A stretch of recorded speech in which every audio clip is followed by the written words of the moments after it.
In this segment, we'll be taking one fully colonized jar of rye grains, breaking it up, and transferring it into 10 additional sterilized jars of rye grain. This is known as grain-to-grain transfer, and it's one of the staples of mycology.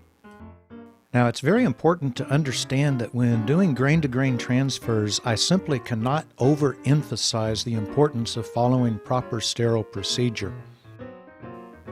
Now, before we get started with the grain-to-grain transfers, I want to go over the things I did off camera before this scene even started. The laminar flow hood has been running for over an hour in a tightly sealed room.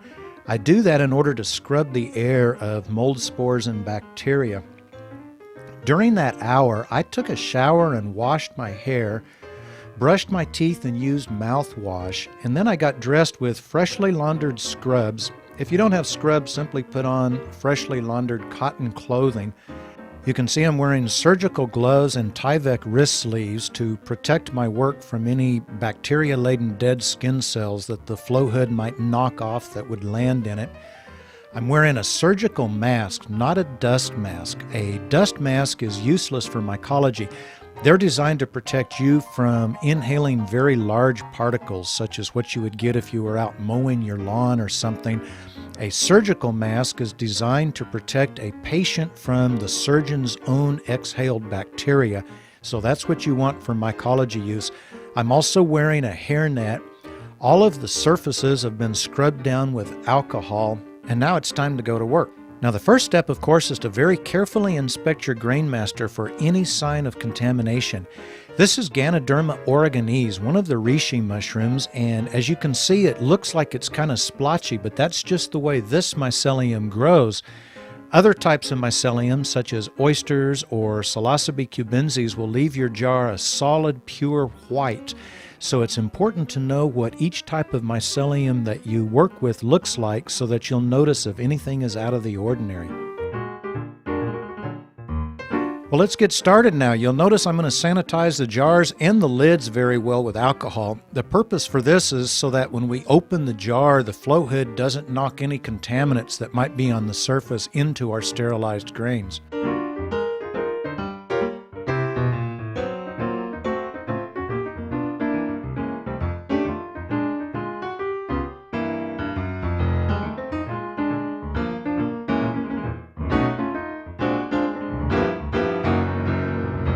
Once you get your jars sanitized and in front of the flow hood, go ahead and loosen the lids because that will help you to work much faster once you begin making your grain-to-grain transfers.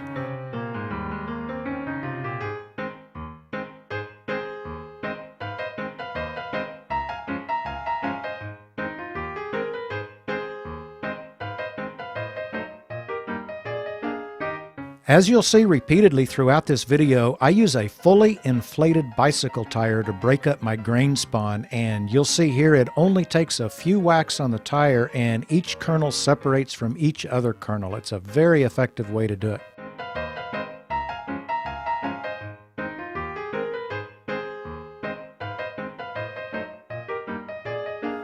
Of course, after breaking up my spawn jar on that nasty tire, it's necessary to sanitize my gloves once again with alcohol, and at this time we go ahead and sanitize the grain master very well with alcohol.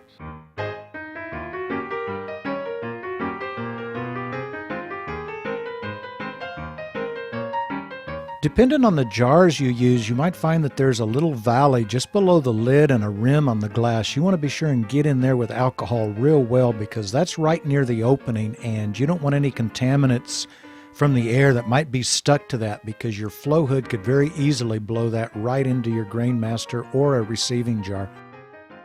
Let me freeze this frame right here for just a few seconds because I want to explain this next step.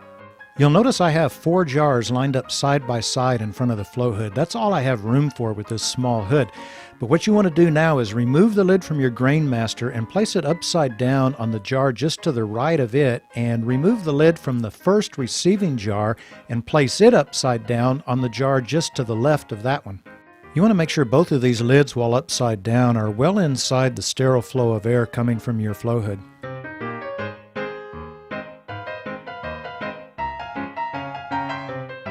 Next, you simply pour and twist from the grain master into each receiving jar, and always return the lid to the receiving jar as quickly as possible after making the transfer. You can leave the lid off of the grain master until after you've completed all 10 transfers. I should probably also point out, if you were doing this in a glove box, you really wouldn't do it any differently.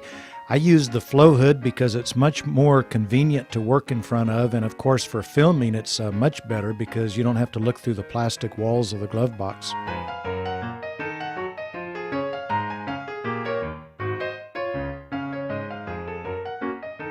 Notice the position of my hands and fingers as I open and close the lids on these jars. No part of my fingers ever come between the flow hood and the open jar, because any contaminants that might have landed on my gloves since I sanitized them could easily be blown inside the jar.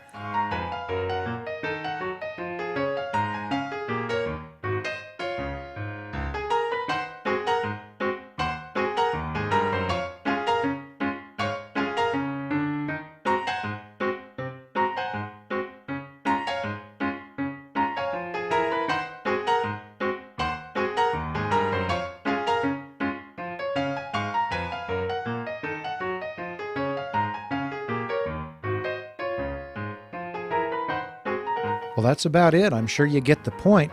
When you get done making the transfers, go ahead and give each jar a good shake to distribute the colonized grains in with the uncolonized ones, and always remember to label the jars right away with the date, species, and strain.